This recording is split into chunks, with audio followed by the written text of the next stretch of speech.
பிதாவாகிய தேவனாலும் கர்த்தராகிய இயேசு கிறிஸ்துவினாலும் உங்களுக்கு தேவ கிருபையும் தேவ சமாதானமும் உண்டாவதாக.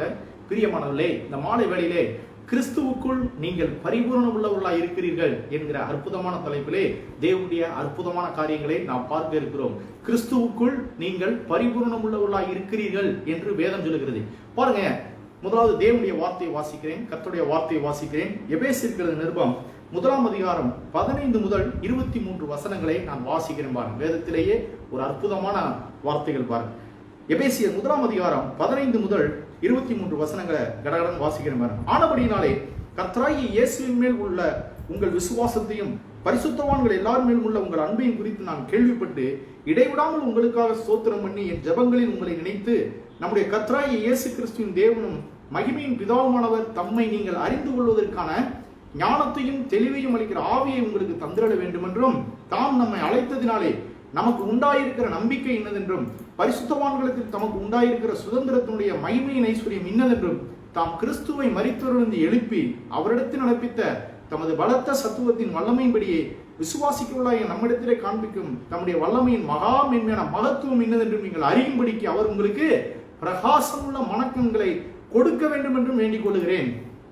எல்லா துரைத்தனத்துக்கும் அதிகாரத்துக்கும் வல்லமைக்கும் கர்த்தத்துவத்துக்கும் இம்மையில் மாத்திரமல்ல மறுமையிலும் பெயர் பெற்றிருக்கும் எல்லா நாமத்துக்கும் மேலாய் அவர் உயர்ந்திருக்கத்தக்கதாக அவரை உன்னதங்களில் தம்முடைய வலது பாரிசத்தில் உட்காரும்படி செய்து எல்லாவற்றையும் அவருடைய பாதங்களுக்கு கீழ்ப்படுத்தி எல்லாவற்றையும் எல்லாவற்றாலும் நிரப்புகிறவருடைய நிறைவாகிய சரீரமான சபைக்கு அவரை எல்லாவற்றிற்கும் மேலான தலையாக தந்திரினார். ஏமேன். அருமையானவர்களே, இந்த 23வது வசனத்துல எல்லாவற்றையும் எல்லாவற்றாலும் நிரப்புகிறவருடைய நிறைவாகிய சரீரமான சபை அப்படின்னு பவுல் சொல்லுகிறார்.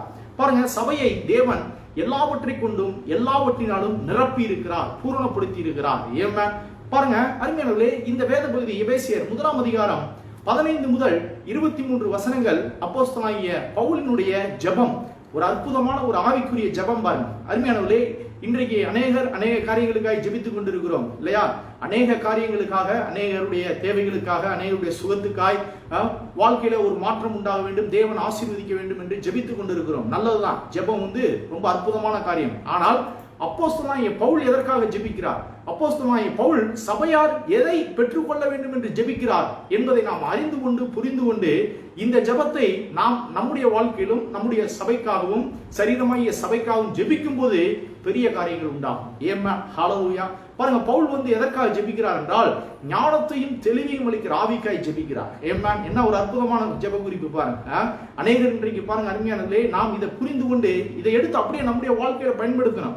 ஞானத்தையும் தெளிவையும் அளிக்கிற ஆவியை சபையார் பெற்றுக்கொள்ளணும் அப்படின்னு ஜெபிக்கிறார். இரண்டாவது எதுக்காக ஜெபிக்கிறார் என்றால் தேவன் நம்மை அழைத்ததினாலே நமக்கு உண்டாயிருக்கிற நம்பிக்கை இன்னதென்றும் நாம் அறிந்து கொள்ளணும் அப்படின்னு ஜெபிக்கிறார்.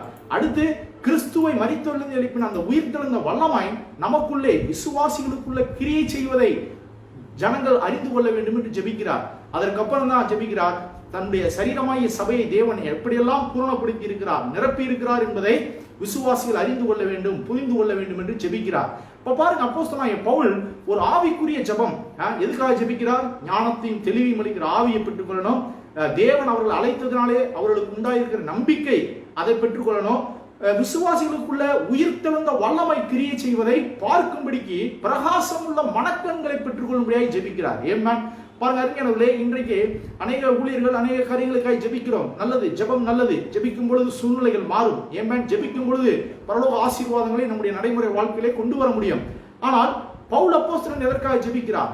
ஆதி திருச்சபையிலே அந்த ஜனங்கள் எதற்காக ஆசீர்வதிக்கப்பட வேண்டும், என்ன மாதிரி காரியங்களை பெற்றுக்கொள்ள வேண்டும் என்று ஜெபிக்கிறார் என்பதை நாம் அறிந்து புரிந்து இன்றைக்கு நமக்காக ஜெபிக்கும் பொழுது அதுதான் பாருங்க எழுப்புதல். ஏமேன். அதுதான் மறுரூபம், அதுதான் பெரிய ஆவிக்குரிய ஆசீர்வாதம். சரி, அப்ப அருமையானவர்களே, அப்போஸ்தலனாகிய பவுல் 1 அதிகாரம் 15 முதல் 23 வசனங்களை ஜெபிக்கிறார். சரி, ஏன் ஜெபிக்கிறார்? இந்த இடத்துல எதற்காக ஜெபிக்கிறார்? என்ன நோக்கத்திற்காக ஜெபிக்கிறார்? ஏன் அவர் ஜெபிக்க வேண்டியதுடைய அவசியம் என்ன, நோக்கம் என்ன என்றால் இது ரொம்ப முக்கியம். பாருங்க, எதற்காக சபையார் ஞானத்தையும் தெளிவையும் அளிக்கிற ஆவியை பெற்றுக்கொள்ளணும் ஜெபிக்கிறார்? எதற்காக ஜனங்கள் சபையார் பிரகாசம் உள்ள மனக்கண்களை பெற்றுக்கொள்ள வேண்டும் என்று ஜெபிக்கிறார் என்றால், இந்த எபேசியர் 1 அதிகாரம் 1 அதிகாரத்துல 3வது வசனத்திலிருந்து 14ஆம் வசனம் வரைக்கும் ஆச்சரியமான காரியங்களை பேசியிருக்கிறார். ஏமேன். தேவன் கல்வாரி சிலுவையின் மூலமாய் ஒரு விசுவாசிக்கு என்னவெல்லாம் செய்திருக்கிறார், கல்வாரி சிலுவையின் மூலமாய் ஒரு விசுவாசி எப்படியெல்லாம் மாற்றப்பட்டிருக்கிறாங்க, விசுவாசிகள் இந்த ரட்சிப்பின் மூலமாய் கல்வாரி சிலுவையின் மூலமாய் என்னவெல்லாம் பெற்றிருக்கிறோம் என்கிற அற்புதமான காரியங்களை, நம்முடைய மனதுக்கு புலப்படாத, நம்மால் கிரகிக்க முடியாத காரியங்களை அவர் சொல்லி இருக்கிறார். சொல்லிட்டு தான் பாருங்க அந்த காரியங்கள் எல்லாம் ஜனங்கள் விசுவாசிகள் அறிந்து கொள்ள வேண்டும், புரிந்து கொள்ள வேண்டும் என்று அவர் ஜெபிக்கிறார். புரியுதா உங்களுக்கு? அருமையானவர்களே, நாம ஜெபம் பாருங்க, நாம இன்றைக்கு எதற்காக ஜெபிக்கிறோம்? ஆண்டவரே என் தேவைகளை சந்திங்க, என் குடும்பத்துல பிரச்சனை மாறணும், என்னுடைய தேவைகள் சந்திக்கப்படணும், என் கடன் பிரச்சனை மாறணும், என்னை ஆசீர்வதிங்க, என் குடும்பத்தை ஆசீர்வதிங்க, என் வேலையை ஆசீர்வதிங்க, எனக்கு வீடை தாங்க, காரை தாங்க, எனக்கு நிலங்களை தாங்க, எனக்கு வேலையில உயர்வை தாங்க அப்படின்னு ஜெபிக்கிறோம். நல்லதுதான், தப்பு கிடையாது. இதெல்லாம் நம்முடைய உலகத்துல நாம் வாழ்வதற்கு அவசியமான காரியங்கள் தான். ஆனால் பவுல் எதற்காக ஜெபிக்கிறார்? பவுல் எந்த மாதிரியான காரியங்களுக்கு முக்கியத்துவம் கொடுக்கிறார் என்றால், பவுல் ஜெபிக்கிறார், ஞானத்தையும் தெளிவையும் அளிக்கிற ஆவியை தாங்க ஆண்டவரே. ஏன் ஞானத்தையும் தெளிவையும் அளிக்கிற ஆவியை விசுவாசி பெற்றுக் கொள்ள வேண்டும்? ஏனென்றால் ஒரு விசுவாசியை தேவன் எல்லாவற்றை கொண்டும் எல்லாவற்றினாலும் பூரணப்படுத்தி இருக்கிறார், நிரப்பி இருக்கிறார். கல்வாரி சிலுவை மூலமாக தேவன் எல்லாவற்றை கொண்டும் நிரப்பி இருக்கிறார். அதை விசுவாசி புரிந்து கொண்டால், அதை விளங்கி கொண்டால், அதன் மூலமாய் அவருடைய குடும்பம் ஆசீர்வதிக்கப்படும், அவருடைய எதிர்காலம் ஆசீர்வதிக்கப்படும், அவருடைய கையின் பிரயாசம் ஆசீர்வதிக்கப்படும். ஏமேன். இப்ப பாத்தீங்களா எவ்வளவு சூப்பரா ஜெபிக்கிறார் பாருங்க. நாம பிட்டு பிட்டா ஜெபிக்கிறோம், நாம சின்ன சின்ன காரியங்களுக்காக தேவனிடத்துல மன்றாடி ஜெபிக்கிறோம், சின்ன சின்ன விஷயங்களுக்காக உபவாசி ஜெபிக்கிறோம். ஆனால் பவுல் ஜெபிக்கிறார், தேவனே கல்வாரி சிலுவையின் மூலமாய் உம்முடைய குமாரனுடைய மரணம் அடக்கம், இயேசுடைய மரணம் அடக்கம் உயிர்த்தெழுதலின் மூலமாய் நீர் இவர்களை எல்லாவற்றை கொண்டும் எல்லாவற்றினாலும் நிரப்பி இருக்கிறீர், பூரணப்படுத்தி இருக்கிறீர், ஒரு குறைவும் இல்லாமல் வைத்திருக்கிறீர். அதை அவர்கள் பார்க்கும்படிக்கு அவருடைய கண்களை திறந்திடும், அவர்களுக்கு பிரகாசம் உள்ள மனக்கண்களை தாங்க, ஞானத்தையும் தெளிவையும் அளிக்கிற ஆவியை தாங்க அப்படின்னு அதற்காக ஜெபிக்கிறார். ஏன் அருமையானவர்களே, பாருங்க, இதெல்லாம் அநேகருக்கு புதிதான காரியமா இருக்கிறோம். ஆனால் அருமையானவர்களே, என்றைக்கு நீங்கள் இந்த ஜெபம், இதனுடைய தன்மை என்ன, இதனுடைய முக்கியத்துவம் என்ன என்பதை ஒரு விசுவாசி பார்க்க ஆரம்பித்து விட்டால் அவருடைய வாழ்க்கை இன்றைக்கு இருக்கிற வண்ணம் அப்படியே இருக்காது. ஏமன் அவருடைய வாழ்க்கையில ஒரு பெரிய மாற்றம் உண்டாகும், மறுரூபம் உண்டாகும், எழுப்புதல் உண்டாகும். ஏமன் பெரிய ஆசீர்வாதமான ஒரு வாழ்க்கையை வாழ முடியும். ஏமன். அப்ப பாருங்க, பவுல் அப்போஸ்தலன் எதற்காக ஜெபிக்கிறார் என்றால், ஞானத்தையும் தெளிவையும் அளிக்கிற ஆவியை பெற்றுக்கொள்ளணும். ஏமன். அதுதான் முக்கியம். அப்ப நீங்க உங்க குடும்பத்துக்காக, உங்களுடைய சபைக்காக, உங்களுடைய ஆவிக்குரிய வாழ்க்கைக்காக எதுக்காக ஜெபிக்கணும்? ஆண்டவரே, கல்வாரி சிலுவையின் மூலமாய் நீர் என்னை எல்லாவற்றை கொண்டும் எல்லாவற்றினால் நிரப்பி இருக்கிறீர், என்னை பூரணப்படுத்தி இருக்கிறீர், எனக்கு ஒரு குறைவும் இல்லாமல் எனக்கு வேண்டிய எல்லா நன்மையும் சிலுவையின் மூலமாய் நீர் நிறைவேற்றி முடித்திருக்கிறீர். அதை நான் பார்க்க என் கண்களை திறந்திடும் ஆண்டவரே. இந்த காரியங்களை எல்லாம் நான் விளங்கிக் கொள்ள, புரிந்து கொள்ள, அறிந்து கொள்ள எனக்கு பிரகாசம் உள்ள மனக்கண்களை தாரும் அப்படின்னு நீங்க ஜெபிக்கும் பொழுது பாருங்க, கர்த்தருடைய ஆவியானவர் உங்களுடைய கண்களை திறப்பார். நீங்கள் கல்வாரி சிலுவையின் மூலமாய் நீங்கள் என்னவெல்லாம் பெற்றிருக்கிறீர்கள், தேவன் உங்களுக்கு என்னவெல்லாம் செய்திருக்கிறார், நீங்கள் கிறிஸ்துவுக்குள் எப்படி இருக்கிறீங்க, கிறிஸ்துவுக்குள் உங்களுக்கு வல்லமை, உங்களுடைய வல்லமை எப்படிப்பட்டதா இருக்குது, நீங்கள் எவற்றையெல்லாம் எல்லாவற்றையும் எப்படிப்பட்ட காரியங்களையும் பெற்றிருக்கிறீர்கள் என்பதை அறிய அறிய பாருங்க, உங்களுடைய விசுவாச வாழ்க்கை மறுரூபமாகும். ஏன் விசுவாசம் உண்டாகும், நம்பிக்கை உண்டாகும். எப்படிப்பட்ட பிரச்சனை, எப்படிப்பட்ட துன்பம், எப்படிப்பட்ட இக்கட்டு, நெருக்கம், கவலை, இவைகளெல்லாம் நீங்கள் மேற்கொண்டு ஒரு வெற்றியுள்ள ஒரு கிறிஸ்தவ வாழ்க்கை வாழ முடியும். ஏமா அதனாலதான் அப்போஸ்தலனாகிய பவுல் சபையாருக்காய் ஜெபிக்கிறார். சரி, அருமையானவர்களே, இந்த ஜெபத்தை பாருங்க, இது அற்புதமான காரியங்கள் நிறைந்த ஜெபம். இதை நாம கடந்த வாரத்திலிருந்து பார்க்க ஆரம்பிச்சோம். இன்றைக்கு பாருங்க, கிறிஸ்துவுக்குள் நீங்கள் எல்லாவற்றினாலும் பூரணப்படுத்தப்பட்டிருக்கிறீர்கள், எல்லாவற்றினாலும் தேவன் உங்களை நிரப்பி இருக்கிறார் என்கிற அற்புதமான காரியத்தை சொல்லி நான் உங்களுக்கு இதை விளக்கி சொல்றேன். இதை அறிந்து கொண்டால் அருமையானவர்களே, வாழ்க்கையில கவலைன்றத எண்ணமே இருக்காது. ஏன் என்றைக்கு நீங்க கவலையப்பட மாட்டீங்க. உங்களுடைய ஜீவிய நாட்கள் எல்லாம் ஒரு கவலையும் இல்லாமல் நீங்கள் வாழ முடியும். எப்படி என்றால், தேவன் என்னை எல்லாவற்றை கொண்டு நிரப்பி இருக்கிறார், எனக்கு எந்த கவலையும் கிடையாது என்கிற ஒரு சமாதானம் உங்களுடைய இருதயங்களில் ஆளுகை செய்யும். ஏன் பாருங்க, மக்கள் சொல்லுவாங்க, யாருக்குங்க கவலை இல்லை, யாருக்குங்க பிரச்சனை இல்லை, யாருங்க திருப்தியா இருக்கிறார், யாருக்குமே திருப்தியான வாழ்க்கை இல்லை அப்படின்னு சொல்லுவாங்க. ஆனால் பவுல் சொல்லுகிறார், அப்படி சொல்லாதீங்க, தேவன் உங்களை எல்லாவற்றை கொண்டும் எல்லாவற்றினாலும் நிரப்பி இருக்கிறார், உங்களை பூரணப்படுத்தி இருக்கிறார். You are complete in Christ அப்படின்றார். ஏன்னா நீங்கள் கிறிஸ்துவுக்குள் பூரணமாயிருக்கிறீர்கள் அப்படின்றார். சரி, இதை பாருங்க, எபேசியர் 1 அதிகாரம் 23வது வசனம் ஒரு அற்புதமான வசனம் பாருங்க. அதை மறுபடியும் வாசிக்கிறேன் பாருங்க. எல்லாவற்றையும் எல்லாவற்றாலும் நிரப்புகிறவருடைய நிறைவாகிய சரீரமான சபை. இங்கு தேவனுக்கு ஒரு பெயர் கொடுக்கிறார். இயேசு கிறிஸ்துக்கு ஒரு அற்புதமான பெயரை கொடுக்கிறார். என்ன பெயரு? இயேசு எல்லாவற்றையும் எல்லாவற்றினாலும் நிரப்புகிறவர். ஆமென், ஹல்லேலூயா. என்ன ஒரு அற்புதமான பேர் பாருங்க. அருமையானவர்களே, நம்முடைய ஆண்டவராய் இயேசு கிறிஸ்துக்கு பல நாமங்கள் இருக்கு இல்லையா? தேவன் சமாதான பிரபு, அதிசயமானவர், தேவன் இரக்கம் உள்ளவர், பரிசுத்தம் உள்ளவர், அப்படி உதவி செய்கிற எபனேசர், எல்ஷதாய் தேவன், சர்வ வல்லம் உள்ள தேவன், சர்வ ஞானம் உள்ள தேவன் அப்படின்னு தேவனுக்கு பல நாமங்கள். ஆபிரகாமின் தேவன், ஈசாக்கின் தேவன், யாக்கோபின் தேவன் என்பதை நாம அறிஞ்சிருக்கிறோம். ஆனா பவுல் சொல்லுகிறார், நம்முடைய தேவன் கர்த்தராகிய இயேசு கிறிஸ்து எல்லாவற்றையும் எல்லாவற்றையும் நிரப்புகிறவர். ஆமென், ஹல்லேலூயா. தேவன் எப்படிப்பட்டவராம்? நிரப்புகிறவர். ஆமென். அப்ப எண்ணி பார்க்கணும் பாருங்க. அருமையானவர்களே, நம்முடைய குறைச்சலின் மத்தியில, நம்முடைய தேவைகளின் மத்தியில நமக்கு எது இல்லையோ அந்த குறைச்சலின் மத்தியில என் தேவன் என்னை எல்லாவற்றையும் எல்லாவற்றினாலும் நிரப்புகிறவர், என்னை பரிபூர்ணப்படுத்துகிறவர் என்பதை நாம் விசுவாசிக்க வேண்டும். ஆமென், ஹல்லேலூயா. அப்ப இயேசு கிறிஸ்து பவுல் ஒரு பேர் கொடுக்கிறார். இயேசு கிறிஸ்து எப்படிப்பட்டவராம்? எல்லாவற்றையும் எல்லாவற்றினாலும் நிரப்புகிறவர். ஆமென். எல்லாரும் சொல்லுவோம், நிரப்புகிறவர். பாருங்க, அதனாலதான் பவுல் சொல்கிறார் பிலிப்பியர் 4:19 என்ன சொல்கிறார்? என் தேவன் தம்முடைய ஐஸ்வரியத்தின்படி என் குறைவுகளை எல்லாம் கிறிஸ்து இயேசுவின் மகிமையிலே நிறைவாக்குவார். இயேசு கிறிஸ்துவினுடைய வேலை என்னது? நிரப்புகிற வேலை. ஆமென், ஹல்லேலூயா. உங்களுடைய குறைவுகளை எல்லாம் நிரப்புகிறவர், உங்களுடைய இல்லாமையெல்லாம் நிரப்புகிறவர். உங்களுடைய குடும்பத்துல, உங்களுடைய கையின் பிரயாசத்துல, உங்களுடைய தொழிலிலே, உங்களுடைய ஆவிக்குரிய வாழ்க்கையில நீங்க எப்படிப்பட்ட குறைவெல்லாம் உண்டாயிருக்குதோ அவைகளெல்லாம் நிவர்த்தி செய்து உங்களை நிரப்புகிற ஒரு வேலையை இயேசு கிறிஸ்து செய்து கொண்டிருக்கிறார். ஆமென். அதான் பவுல் பேர் சொல்லுகிறார் இயேசு கிறிஸ்து. இயேசு கிறிஸ்து எப்படிப்பட்டவராம்? எல்லாவற்றையும் எல்லாவற்றினாலும் நிரப்புகிறவர். ஆமென். சரி, இப்ப பாருங்க, நிரப்புகிறவர் அப்படின்னு சொல்லப்பட்டிருக்கு. சபையை இயேசு எல்லாவற்றை கொண்டும் நிரப்பி இருக்கிறார். பாருங்க அருமையானவர்களே, இது அநேகருக்கு புதுசா இருக்கும். என்னங்க இது? என்ன நான் நிரப்பப்பட்டிருக்கிறேனா? நான் கிறிஸ்துவுக்குள் பரிபூர்ணமா இருக்கிறேனா? இது ஆச்சரியமா இருக்குதே. கிறிஸ்துவுக்குள்ள நாங்க பாவின்னு தானே சொல்லப்பட்டிருக்குது. கிறிஸ்துவுக்குள் நாங்கள் ஒன்றுமில்லை அப்படின்னு தானே சொல்லப்பட்டிருக்கிறாங்க. கிறிஸ்துவுக்குள் நான் குப்பை தூசி, நான் ஒன்றுமே இல்லை அப்படின்னு அநேக ஜெபத்துல தன்னை தாழ்த்துகிறோம் என்று சொல்லுவாங்க. பாருங்க, இதெல்லாம் பழைய ஏற்பாட்டுல சொல்லப்பட்டிருக்கு, இல்லைன்னு சொல்ல.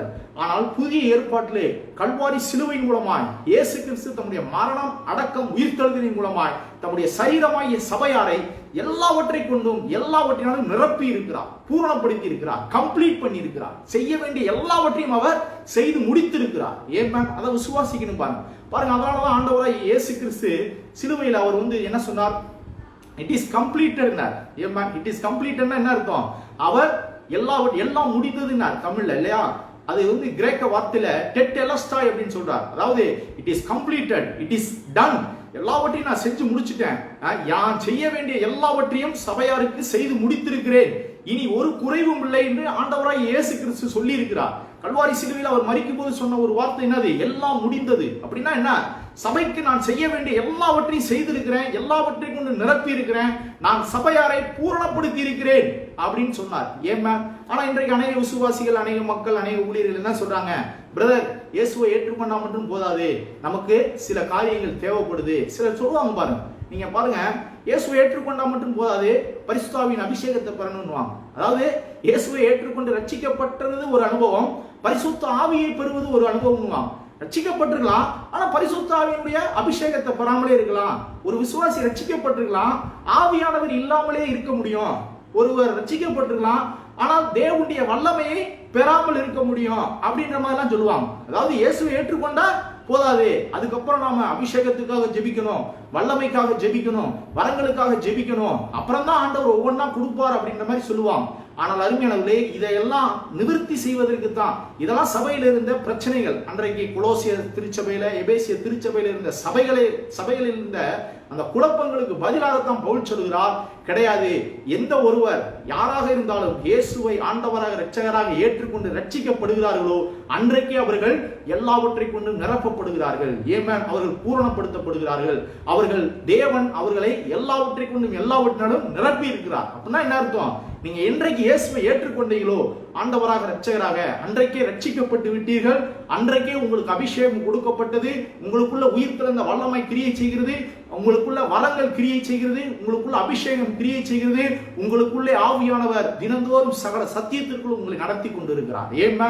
இதுதான் பாருங்க, இதை விசுவாசிக்கணும். இன்றைக்கு இதுதான் பிரச்சனை. சபையில வந்து என்ன சொல்லிடுறாங்க, இயேசுவை ஏற்றுக்கொண்டா ஓகே, இயேசுவை ஏற்றுக்கொள்றீங்க, ரட்சிக்கப்படுறீங்க, அதுக்கப்புறம் நீங்க ஒவ்வொன்றா பெற்றுக்கொண்டுட்டே வரணும், அபிஷேகத்தை பெறணும், வல்லமையை பெறணும், வரங்களை பெறணும் அப்படின்ற மாதிரி சொல்றாங்க. பாருங்க, அதெல்லாம் தனிநபருடைய அனுபவமா இருக்கலாம். சத்தியத்தை அறியாதனால ஒவ்வொருத்தரும் ஒவ்வொரு விதங்கள்ல அதையெல்லாம் பெற்றுக்கொண்டது மாதிரி சில ஊழியர்கள் சொல்லலாம். ஆனா பவுல் சொல்லுகிறார், நீங்கள் என்றைக்கு இயேசுவை ஆண்டவராக இரட்சகராக ஏற்றுக்கொண்டு ரட்சிக்கப்பட்டீர்களோ அன்றைக்கே நீங்கள் பூரணமாக்கப்பட்டிருக்கிறீர்கள். உங்களுக்கு தேவன் எல்லாவற்றை கொண்டும் எல்லாவற்றினாலும் உங்களை நிரப்பி இருக்கிறார். ஏன்னா ஹல்லேலூயா. பாருங்க, அப்ப அருமையானவர்களே, நாம இதெல்லாம் விசுவாசிக்கணும். பாருங்க, தேவன் எனக்கு எல்லாவற்றை கொண்டு எல்லாவற்றினாலும் நிரப்பி இருக்கிறார், நான் கிறிஸ்துவுக்குள் பூரணமாய் இருக்கிறேன். பாருங்க, இதுதான் பேதுரு அப்போஸ்தலன் சொல்றார். இன்றைக்கு அநேக ஊழியர்கள் சொல்லலாம், நீங்க ரட்சிக்கப்பட்டிருந்தாலும் குறைவுள்ள மனிதர்கள் அப்படின்லாம் சொல்லுவாங்க. ஆனால் பேதுரு அப்போஸ்தலன் எப்படி சொல்றாரு பாருங்க. 2 பேதுரு ஒரு அற்புதமான வசனம் பாருங்க. 2 பேதுரு 1ஆம் அதிகாரம் 3வது வசனம், ஒரு அற்புதமான வசனத்தை சொல்றாங்க. 2 பேதுரு 1ஆம் அதிகாரம் 3வது வசனம், தம்முடைய மகிமையினாலும் காருண்யத்தினாலும் நம்மை அழைத்தவரை அறிகிற அறிவினாலே ஜீவனுக்கும் தேவ பக்திக்கும் வேண்டிய யாவற்றையும் அவருடைய திவ்ய வல்லமையானது நமக்கு தந்தறினது. ஏமேன். என்ன சொல்றாரு பாருங்க. அதாவது பேதுரு அப்போஸ்தலன் சொல்றாருங்க, இயேசுவை நீங்க என்றைக்கு ஆண்டவராக இரட்சகராக ஏற்றுக்கொண்டீர்களோ அன்றைக்கே தேவன் உங்களுடைய ஜீவனுக்கும் தேவ பக்திக்கும் வேண்டிய எல்லாவற்றையும் கொடுத்து விட்டார், நீங்க பெற்று விட்டீர்கள் அப்படின்றார். ஏமன். எல்லாவற்றையும் சொல்லுங்க.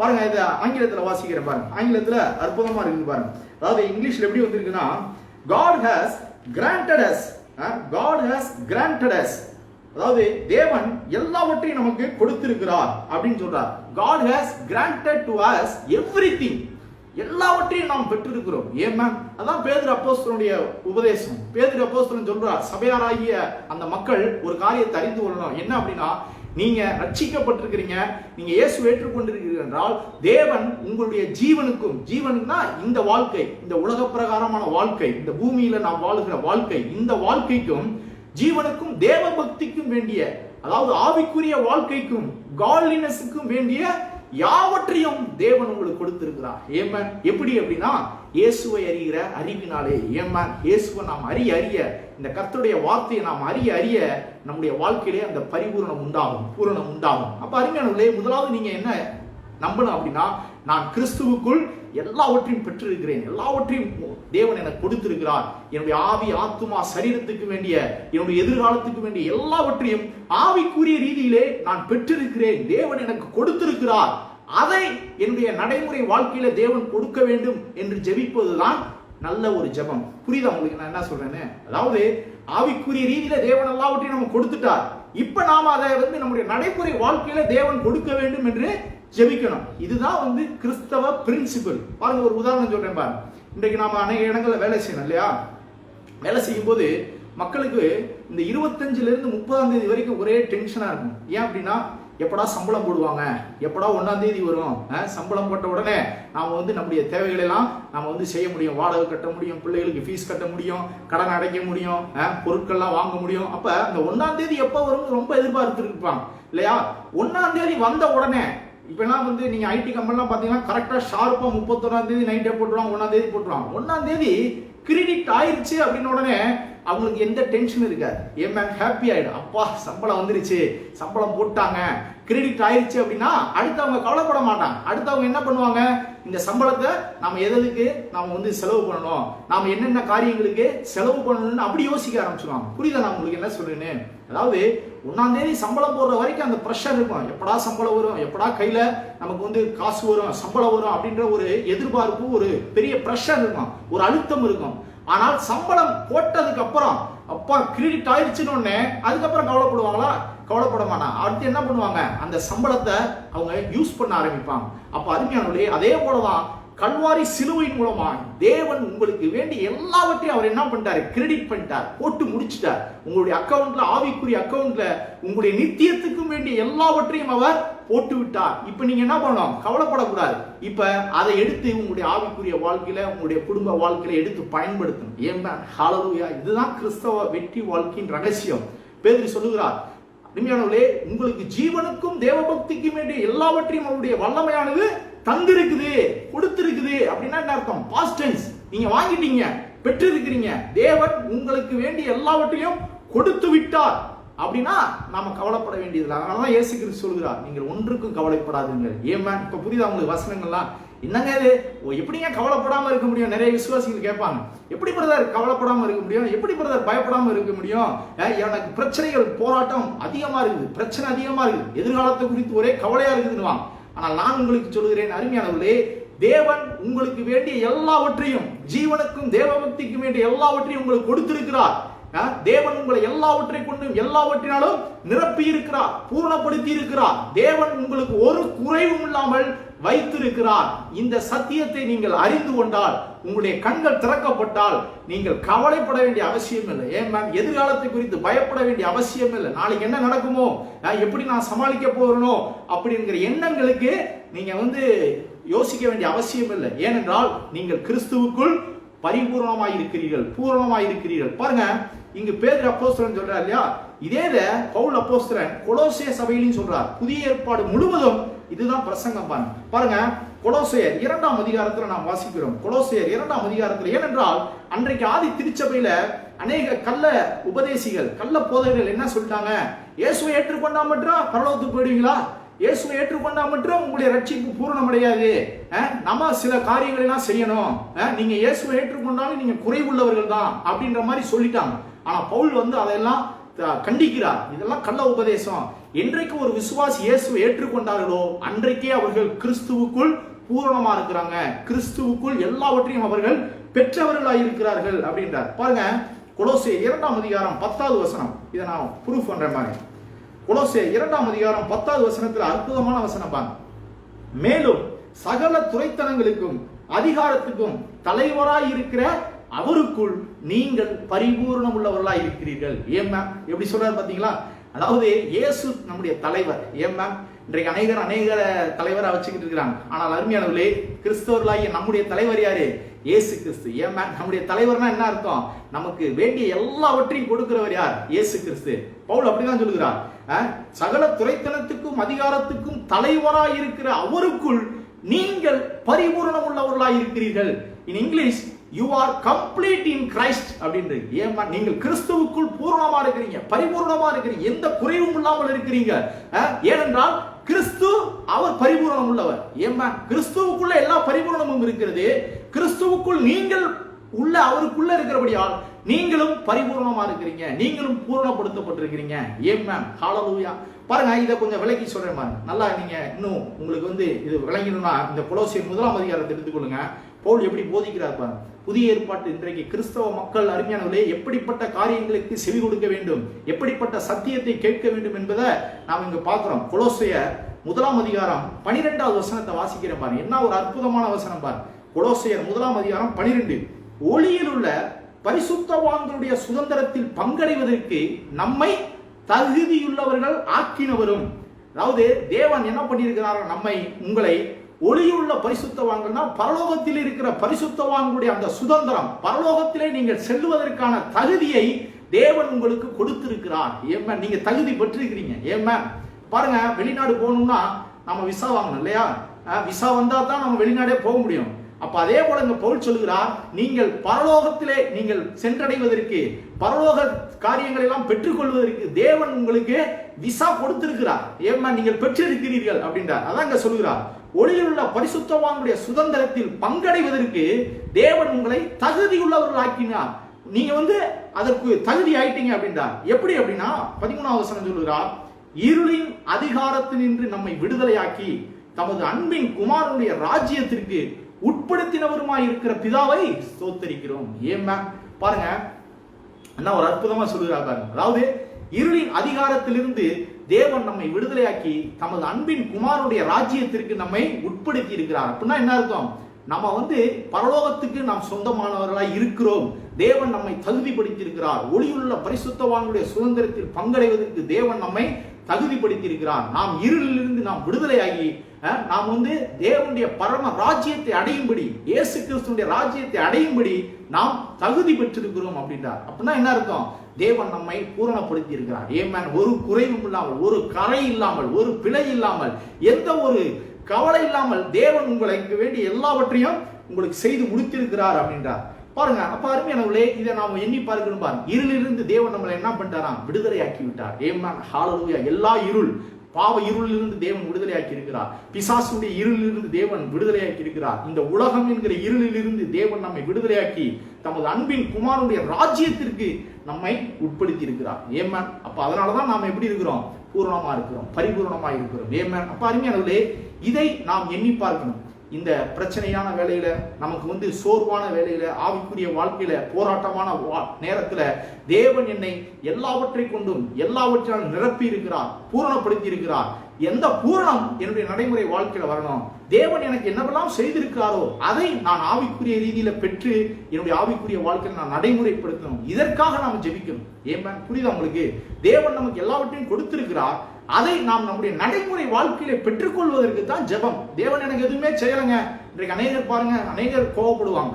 ஏதாவது ஒரு சின்ன காரியம் நடக்கல, நம்ம நினைச்ச காரியம் நடக்கல அப்படின்னா ஒரு சோர்வு வந்துடும். என்னடா இது, தேவனிடத்துல இவ்வளவு நாள் கேட்கிறோம், தேவன் ஒண்ணுமே செய்யலையே, தேவன் ஏன் இவ்வளவு தாமதிக்கிறார், ஏன் நம்ம மேல பிரியமா இல்லையோ, நாம ஏதோ தவறு பண்ணிட்டோமோ, தேவன் நம்மளை கைவிட்டுட்டாரோ, இப்படி எல்லாம் எண்ணங்கள் வந்துச்சுன்னா அது சரியான எண்ணம் கிடையாது.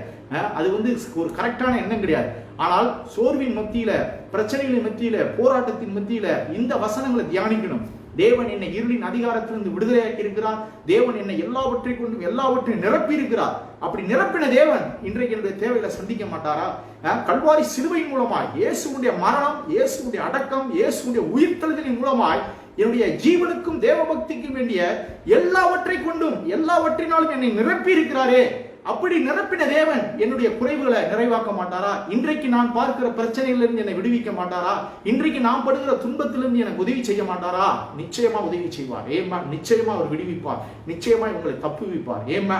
அப்ப அருமையானவர்களே, தேவன் நம்மை பூர்ணப்படுத்தி இருக்கிறார். ஏமா, பாருங்க, இன்னொரு வசனம் கூட வாசிக்கிறேன் பாருங்க. எபிரேயர் 10:14 எபிரேய ஆசிரியர் அங்கே அதான் சொல்றாரு. எபிரேயர் 10ஆம் அதிகாரம் 14வது வசனம். என்ன ஒரு அற்புதமான வசனம் பாருங்க. எபிரேயர் 10:14, ஏனெனில் பரிசுத்தமாக்கப்படுகிறவர்களை ஒரே பலியினாலே இவர் என்றென்றைக்கும் பூரணப்படுத்தி இருக்கிறார். பாத்தீங்களா, பைபிள் ஃபுல்லாவே பூரணத்தை பத்தி தான் பேசுது. ஏமா, அதாவது எப்படி பூரணப்படுத்தி இருக்கிறாராம்? நாம ஏதோ நல்ல காரியம் பண்ணோம், நாம ஆண்டவருக்கு ஏதோ ஒண்ணு செஞ்சதுனால நம்மளை தேவன் பூரணப்படுத்தல. கல்வாரி சிலுவையிலே இயேசு தம்முடைய சரீரத்தை ஒப்பு கொடுத்ததினாலே, அவருடைய பலியினாலே, அவருடைய மரணத்தினாலே தேவன் நம்மை பரிபூர்ணப்படுத்தி இருக்கிறார். ஏமேன், ஹalleluya. இதுதாங்க கிருபை. ஏமேன். தேவன் நமக்கு என்ன செஞ்சிருக்கிறார், எப்படி பரிபூர்ணப்படுத்தி இருக்கிறார் என்றால், நம்முடைய நற்கிரிகளை கண்டு அல்ல, நாம என்ன பண்ணிட்டு இருக்கிறோம், ஏது பண்ணிட்டு இருக்கிறோம் என்பதன் அடிப்படையில தேவன் நம்முடைய ஜெபங்களுக்கு பதில் கொடுக்கல. இயேசு ஒரே தரம், இயேசு கல்வாரி சிலுவையிலே பலியிடப்பட்டதினாலே அந்த சித்தத்தின்படி தேவன் நம்மை பூரணப்படுத்தி இருக்கிறார். யூ ஆர் பர்ஃபெக்டட் அப்படின்றார். நீங்க பூரணமா இருக்கிறீங்க அப்படின்றார். அப்ப அறிஞர்களே, இதை விசுவாசிக்கணும். கிறிஸ்தவ விசுவாசிகளாகிய நாம், கிறிஸ்துவுக்குள் நான் பூரணமா இருக்கிறேன், பரிபூர்ணமா இருக்கிறேன் என்கிற இந்த சிந்தனை உங்களுக்குள்ள வரும் பொழுது நீங்க கவலையை மேற்கொள்ளுவீங்க, பயத்தை மேற்கொள்ளுவீங்க. தேவனை விட்டு எப்பொழுது தூரம் போகவே முடியாது, பின்வாங்கி போக வாய்ப்பே கிடையாது. இன்றைக்கு அநேக விசுவாசிகள் பாருங்க, சின்ன சின்ன விஷயங்கள்ல கூட இப்படி சோர்ந்து போயிடுவாங்க. ஆண்டவர் எனக்கு என்ன செஞ்சார், நம்ம பாக்குறோம் இல்லையா? உதாரணத்துக்கு பழைய ஏற்பாடு நல்லதா இருக்குது. யோபு பாருங்க, யோபுவினுடைய வாழ்க்கையில நல்லா போயிட்டு இருந்துச்சு. திடீர்னு ஒரு சின்ன போராட்டம், திடீர்னு ஒரு சோதனை அப்படின்னு உடனே ஆண்டவர் எனக்கு என்ன செஞ்சார், ஆண்டவர் என்னுடைய பிறந்த நாள் சபிக்கப்படுவதாக என்றார். ஆண்டவரை குறை சொல்றார். தேவனை நான் பார்த்தனாக்கும் அவரிடத்துல என்னுடைய நீதியை எடுத்து சொல்லுவேன். ஏன் தேவன் எனக்கு இதை அனுமதிச்சார், ஏன் எனக்கு இந்த பிரச்சனை, ஏன் எனக்கு இந்த போராட்டம், ஏன் எனக்கு மற்றும் இந்த பாடுகள், ஏன் எனக்கு இந்த கண்ணீர் அப்படின்ற இந்த கேள்விகளுக்கெல்லாம் பதிலாய்த்தான் இங்கு நாம பேசிக் கொண்டிருக்கிறோம். இந்த கேள்விகள் எல்லாம் எப்படி நாம நிவர்த்தி செய்வதென்றால், பவுல் சொல்லுகிறார், இயேசுவுடைய ஒரே சரீரம், அந்த சரீரம் ஒரே தரம் பலியிடப்பட்டதினாலே தேவன் உங்களை பூரணப்படுத்தி இருக்கிறார். உங்களுக்கு வேண்டிய, உங்களுடைய எதிர்காலத்துக்கு வேண்டிய, நித்தியத்துக்கு வேண்டிய எல்லாவற்றையும் உங்களுக்கு கொடுத்திருக்கிறார். நீங்கள் பெற்றிருக்கிறீர்கள். அப்படின்னா என்ன அர்த்தம்? இன்றைக்கு நாம தேவனை குறை சொல்வதற்கு ஒரு சான்ஸும் கிடையாது. ஏன் தேவன் எனக்கு இதை செய்யலங்க, தேவன் எனக்கு உதவி செய்யல, தேவன் எனக்கு எவ்வளவோ நான் ஜெபிச்சுக்கிட்டு இருக்கிறேன், தேவன் எனக்கு உதவி செய்யல அப்படின்னு நாம சொல்லுவதற்கு எந்த ரீசனுமே கிடையாது. காரணம், தேவன் நம்மை பூரணப்படுத்தி இருக்கிறார். ஏன் அப்ப அறிஞர்களே, நாம எண்ணி பார்க்கணும் பாருங்க. இதன் அடிப்படையில் நாம் ஜெபிக்கணும். ஆண்டவரே, நீர் கல்வாரி சிலுவையின் மூலமாய் எல்லாவற்றை கொண்டும் நீர் எல்லாவற்றாலும் நிரப்பி இருக்கிறீர், என்னை பூரணப்படுத்தி இருக்கிறீர். அந்த பூரணம் என்னுடைய நடைமுறை வாழ்க்கையில உண்டாகட்டும் ஆண்டவரே. அந்த பூரணம் என்னுடைய ஆவிக்குரிய வாழ்க்கையில நாம் தினந்தோறும் பெற்றுக்கொள்ளணும் ஆண்டவரே. அந்த பூரணம் என் குடும்பத்தில் உண்டாகணும் ஆண்டவரே. அந்த பூரணம் என் தொழிலில் உண்டாகணும் ஆண்டவரே. அந்த பூரணம் என்னுடைய எதிர்காலத்திலே உண்டாக வேண்டும் என்று நாம் ஜெபிக்கும் பொழுது பாருங்க, தேவனுடைய பரிபூரணத்தை நாம் பெற்று அனுபவிக்க முடியும். ஏமா ஹalleluya. அப்ப அருமையானவர்களே, இப்போ இன்னைக்கு நம்ம என்ன பார்த்தோம்னா, கிறிஸ்துவுக்குள் நாம் பரிபூர்ணமாய் இருக்கிறோம். ஏமா கிறிஸ்துவுக்குள்ள நமக்கு எந்த குறையும் கிடையாது. ஏமா அநேக காரியங்களை சொல்லலாம். பாருங்க, மனுஷன் எப்பயுமே குறை கண்டுபிடிக்கிறதுலே இருப்பான். பாத்தீங்களா, நம்முடைய நண்பர்களா இருக்கட்டும், நம்முடைய சொந்தக்காரங்களா இருக்கட்டும், ஆமாங்க அவங்களுக்கு என்னங்க, அவங்களுக்கு இந்த குறை இருக்குது, அந்த குறை இருக்குது. அதாவது குழந்தையே இல்லைன்னாலும் ஒரு குறை சொல்லுவாங்க, பிள்ளையே இல்லை அப்படின்னு குறை சொல்லுவாங்க. சிலருக்கு என்னது, அவங்களுக்கு என்னங்க பெண் பிள்ளையா இருந்தாங்க அப்படின்னு எதையாவது ஒரு குறை சொல்லுவாங்க. இல்ல அவங்க என்னங்க பிரைவேட்ல தானங்க வேலை செய்யறாங்க, இவங்க கவர்மெண்ட்ல வேலை செய்யறாங்க, இப்படி எதையாவது ஒரு குறை சொல்லுவாங்க. பார்த்துருக்கீங்களா? அப்ப மக்கள் என்ன ஆயிராங்க, இந்த பார்க்கிற குறைகள் பிரச்சனைகளையே பார்த்து எனக்கு குறைவு இருக்குது அப்படின்னு நினைக்கிறாங்க. ஆனால் அருமையானவர்களே, நம்முடைய நடைமுறை வாழ்க்கையில இன்றைக்கு இருக்கிற அந்த குறைவுகளை பார்க்க கூடாது. தேவனுடைய வார்த்தை என்ன சொல்லுது? கல்வாரி சிலுவையின் மூலமாய் தேவன் உங்களை எல்லாவற்றை கொண்டும் எல்லாவற்றையும் நிரப்பி இருக்கிறார். நீங்கள் கிறிஸ்துவுக்குள் பூரணமாய் இருக்கிறீர்கள் என்று பவுல் சொல்லுகிறார், சத்தியம் சொல்லுது. அப்ப நம்ம என்ன சொல்லணும்?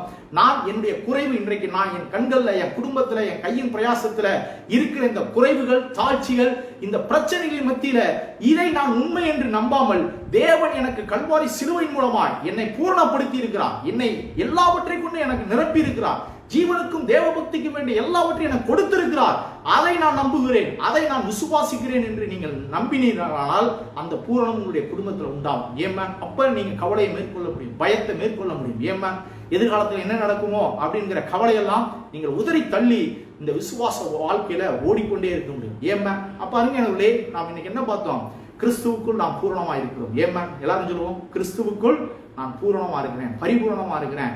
தேவன் நித்தியத்துக்கு வேண்டிய எல்லாவற்றையும் எனக்கு கொடுத்திருக்கிறார், எனக்கு ஒரு கவலையும் கிடையாது, இனி எனக்கு ஒரு பிரச்சனையும் கிடையாது. வாயில இந்த பூரணத்தை நீங்க பேசணும் பாருங்க, இந்த பூரணத்தின் அடிப்படையில ஜெபிக்கணும். ஏமா ஆண்டவரே எனக்கு பூரணப்படுத்தி இருக்கிறீரே, அந்த பூரணத்தை என்னுடைய நடைமுறை வாழ்க்கையில கொண்டு வாங்க ஆண்டவரே, என் குடும்பத்துல உண்டாகட்டும் ஆண்டவரே, என் கையின் பிரயாசத்தில் அந்த பூரணம் உண்டாகட்டும் ஆண்டவரே. அப்படி என்று நீங்கள் விசுவாசிக்க பாருங்க, உங்களுடைய ஊழியத்துல அந்த பரிபூரணம் உண்டாகும், குடும்பத்துல பரிபூரணம் உண்டாகும், எதிர்காலத்துல பூரணம் உண்டாகும். ஏமா கர்த்தர் உங்களை ஆசீர்வதிப்பாராக. அருமையானவர்களே, தொடர்ந்து நாம் அடுத்த வாரம் பார்ப்போம். நாம் ஜெபிப்போம். இந்த அற்புதமான வார்த்தைகளுக்காக நாம் கண்களை மூடி ஜெபிப்போம். எங்கள் அன்பும் இரக்கம் மகா கிருபையுள்ள நல்ல தேவனே, இந்த அற்புதமான மாலை வேளையில கிறிஸ்துவுக்குள் நீங்கள் பரிபூரணம் உள்ளவர்களாய் இருக்கிறீர்கள் என்ற இந்த அற்புதமான பரிசுத்த ஆவியானுடைய வார்த்தைகளுக்காக நாங்கள் ஸ்தோத்திரிக்கிறோம் அப்பா.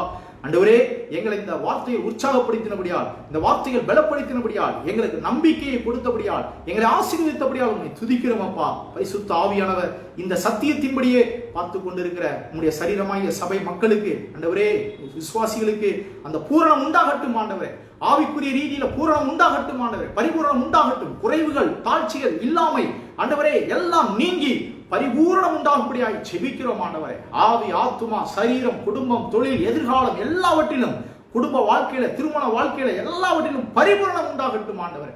நீ ஒருபோதும் தாழ்ச்சி உண்டாகக்கூடாதப்பா. இந்த வார்த்தை சொல்லுகிறதே, கர்த்தரின் மெய்ப்பராய் இருக்கிறார், நான் தாழ்ச்சி அடையேன் என்று எழுதியிருக்கிறதே கர்த்தாவே. அந்த வசனத்தின் பிரகாரம் கர்த்தர் எங்களுடைய மெய்ப்பராய் இருக்கிறபடியால், கர்த்தர் எங்களை பூர்ணப்படுத்தி இருக்கிறபடியால் நாங்கள் தாழ்ச்சி அடைய மாட்டோம், ஒருபோதும் எங்களுக்கு தாழ்ச்சி இல்லை என்று நாங்கள் விசுவாசிக்கிறோம். ஆண்டவரே, உங்களுடைய பரிபூரணத்தை பெற்றுக்கொள்கிறோம் அப்பா. பார்க்கிற ஒவ்வொருத்தருடைய குடும்பத்தில் பரிபூரணம் உண்டாகட்டும் ஆண்டவர், எதிர்காலத்தில் பூரணம் உண்டாகட்டும் ஆண்டவரே. கர்த்தர் கல்வாரி சிலுவையின் மூலமாய் எங்களை பூரணப்படுத்தின அந்த பூரணம் எங்களுடைய வாழ்க்கையை உண்டாகிறபடியால் உண்மை துதிக்கிறோம் ஆண்டவர். எங்களுடைய எதிர்காலத்தில் கர்த்தர் எல்லா குறைகளையும் நீக்கி உங்களுடைய ஐஸ்வர்யத்தின்படி எல்லாவற்றையும் நிறைவாக்கினபடியால் உண்மை துதிக்கிறோம். காத்துக்கொள்ளும், வழி நடத்தும் எல்லாவற்றையும் கர்த்தராகிய இயேசு கிறிஸ்துவின் மூலம் பிதாவே. ஆமென் ஆமென். நம்முடைய கர்த்தராகிய இயேசு கிறிஸ்துவின் கிருபையும் பிதாவாகிய தேவனுடைய அன்பும் பரிசுத்த ஆவியினுடைய ஐக்கியமும் இன்றைக்கும் என்றைக்கும் அனைவரோடும் இருப்பதாக. எல்லாரும் ஆமென் சொல்லுவோம். ஆமென் ஆமென். God bless you. கர்த்தர் உங்களை ஆசீர்வதிப்பாராக.